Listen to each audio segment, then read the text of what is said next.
ప్రదీప్ రంగనాథ్ చూడటానికి బక్కపలచగా ఉంటాడు. తాను ఎలా ఉంటే అలాగే తెరపై కనిపించడానికి ఇష్టపడతాడు. తన బాడీ లాంగ్వేజ్కి తగిన కథలనే ఎంచుకుంటూ వెళుతున్నాడు. తమిళ ప్రేక్షకులతో పాటు తెలుగు ఆడియన్స్ను కూడా ఆకట్టుకుంటున్నాడు. ఆయన తాజా చిత్రంగా ప్రేక్షకుల ముందుకు వచ్చిన సినిమానే డ్యూడ్.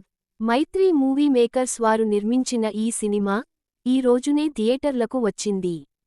కథ: మంత్రి ఆదికేశవులు, శరత్ కుమార్ కుటుంబ పరువు ప్రతిష్టలకి ఎక్కువ ప్రాధాన్యతను ఇస్తూ ఉంటాడు.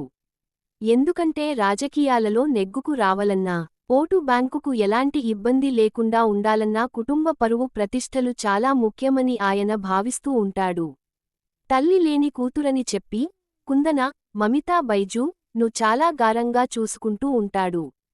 ఆత్మహత్య చేసుకుని చనిపోయిన తన చెల్లెలి పట్ల ప్రేమతో అతను ఆ పేరును కూతురుకు పెడతాడు. ఇక ఆదికేశవులు రెండో చెల్లెలు రోహిణి అదే ఊళ్ళో ఉంటుంది. కాని అన్నయ్యతో ఆమె మాట్లాడదు. ఆమె కొడుకే గగన్, ప్రదీప్ రంగనాథ్. అతను అముద, నేహాశెట్టి ని చాలా ఇదిగా ప్రేమిస్తాడు.